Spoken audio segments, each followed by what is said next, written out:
It's like, you see, you gotta picture me though, like wistfully playing keys, smoking a split. I get up and I go over to my guitar,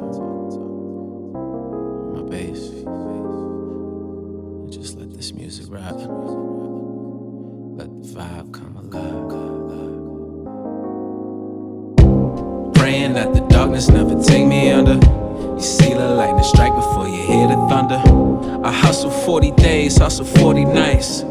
Drove 30 hours trying to get it right. And man, it was such an experience. Every one of them was seeing it go back and forth. You know, when I'm in the studio, I got the Last Dance documentary on, so the air is competitive. It's rap. We want to rap great, and then we also realize, like, yo, I think we're doing something here. I think we're creating something here. So I got to give a huge shout out to CeeGee, because that beat, you know, CeeGee was there in the hotel room, and we made a bunch of music together. And I shout out CeeGee to his energy, his dedication towards his craft. Yeah, just an incredible dude, and I was glad that, like, we made something that fit and would make the record, and he's there seeing it all go down. So, like, shout out to Lxve The Genius, obviously, amazing lyricist, amazing voice, and you know, that's a record worth checking out as well.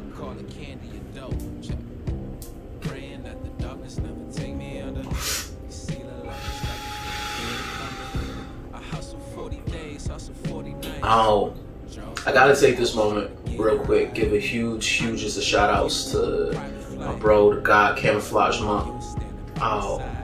One, just for cooking with me. Sometimes, like, we get together and just the process of, like, us making music, trading ideas, it's a different type of, like, therapy, different type of vibe, and then the end result is the music that is special music. So I gotta shout out that guy for being, like, just a workaholic and an incredible bro, and someone that, like, the end result is always fire, right? And if I could sum up kind of the energy of this project in one, you'll see like just the vibe of, like, really wanting to care about this music. Everyone who was involved, I can tell, gave their best energy. That's probably the thing that, like, for me is amazing, is everyone who was involved gave their best energy, tapped deep in their recesses for creativity. They realized that this wasn't gonna be just run of the mill, and that, you know, we might be tapping into something that would move people and would last long and would resonate, or at least just be different, be out of the box, be something, you know what I mean? So that's really where it is. And then, you know, going back and forth, I'm a kid born in Buffalo, raised in Brooklyn, spent my whole life between the two. So I've never really claimed one, because I'm a product of all those influences. And this album really got to be in a microcosm that, because I'm going back and forth between both places. Like, I'm creating and recording here in Brooklyn, and then I'm going back to Buffalo and I'm creating and producing and recording there. And, you know, during this process, I'm also spending time with my family.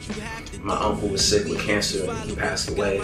And, you know, there's moments where, you know, I'm, like, way tighter with my mom and spending more time with fam, while I'm also in Buffalo, where my family's based out of. So, you know, it was a real full circle experience, even just in terms of, while making the album, I'm getting closer to family. While making the album, I'm enjoying going back and forth between the two worlds that help define me.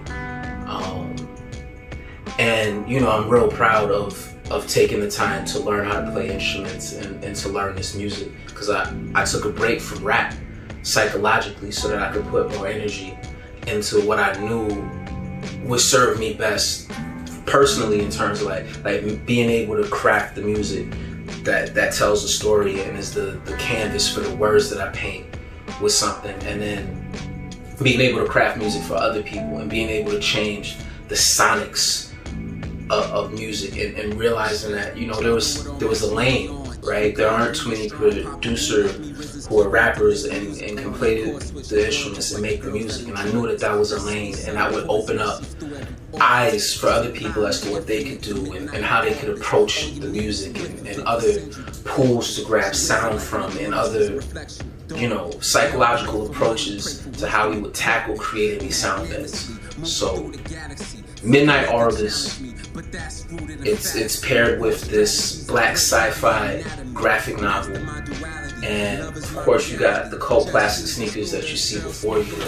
I mean, like, I got to record in my own shoes that I made, which is fucking wild, man. It's just fucking wild. And then, seeing the reception of the product, seeing people real happy with great product, it's amazing. It's amazing. And they're here. CultClassics88.com, at Deuce Ellis. Just Google Deuce Ellis and you'll figure out how to find me. It's 2020. I'm super accessible, and this is why we pull back the curtain on the whole process, so that it was me, talking directly to you to show you the vision behind this and what we were hoping to accomplish. So, peace. I deserve right now, because I always thought in my life that it was always good to give than receive. It's always been a blessing. Now how far do thou travel?